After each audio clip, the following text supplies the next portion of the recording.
Mettez pause, cherchez vous-même la solution avant de regarder la correction. Bonne vidéo. Pour l'exercice 143, on nous dit la solution de i plus 1 facteur de z plus 1 égale à i est. On nous propose plusieurs réponses possibles et nous, ce que nous avons ici, c'est une équation d'inconnu z où z est un nombre complexe. Donc, on va la résoudre comme on résout les équations d'inconnu x. Lorsque x est la seule inconnue, il n'y a pas de carré.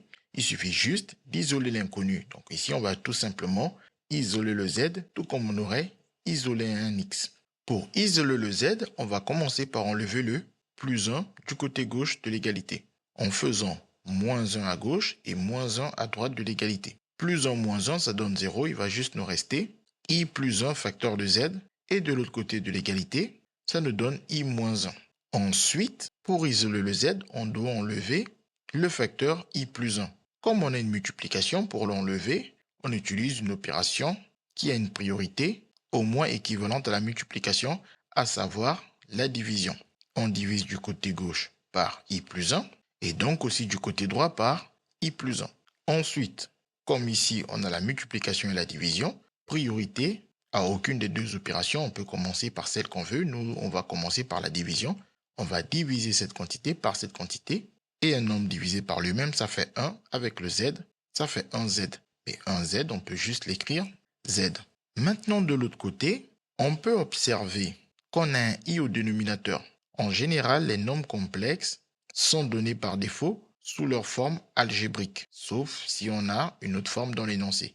Mais ici, on va essayer de trouver la forme algébrique de notre nombre complexe. Pour trouver la forme algébrique du nombre complexe, il faut retirer le i au dénominateur. Pour retirer le i au dénominateur, il faut multiplier le dénominateur par son expression conjuguée. On rappelle que si z est un nombre complexe de forme algébrique a plus ib où a et b sont des réels, son conjugué z bar est tout simplement le complexe que l'on obtient en changeant le signe au niveau du i. Prenons donc l'opposé de b qui est donc moins b. Pour que ce soit plus clair le changement du signe au niveau de i, on peut passer le i à gauche du plus. Et donc ici, on doit multiplier par le conjugué de 1 plus i qui consiste à changer le signe au niveau du i et nous donne 1 moins i. Et comme on a multiplié par le conjugué au dénominateur, on multiplie aussi par le conjugué au numérateur. Et on n'oublie surtout pas de mettre des parenthèses, car c'est toute cette quantité qui multiplie toute cette quantité, de même toute cette quantité multiplie toute cette quantité. Donc voilà, 1 plus i a pour conjugué 1 moins i. Donc ici, on reconnaît la troisième identité remarquable qui donne a carré moins b carré. Et donc au dénominateur, on a 1 au carré moins i carré. Et on va utiliser que i carré vaut moins 1. Ce qui donne au dénominateur moins 1. Et 1 carré, c'est 1. Pour le numérateur, on peut appliquer la double distributivité ou remarquer que comme les deux nombres sont opposés, on peut prendre moins 1 des deux au carré, puis utiliser la deuxième identité remarquable. On ne va pas s'embêter, on va tout simplement appliquer la double distributivité. Donc, on distribue le i à 1, ce qui donne i, puis le i à moins i, ce qui fait moins i carré, puis le moins 1 à 1, ce qui fait moins 1, puis le moins 1 à moins i, moins et moins, plus, et 1 fois i, 1i, qu'on écrit tout simplement i.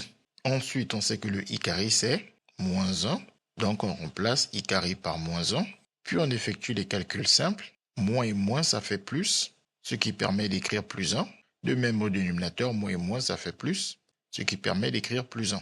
Ensuite, i plus i, ça fait 2i, et plus 1 moins 1, ça fait 0, mais on n'écrit pas le 0. Et au dénominateur, 1 plus 1, ça fait 2.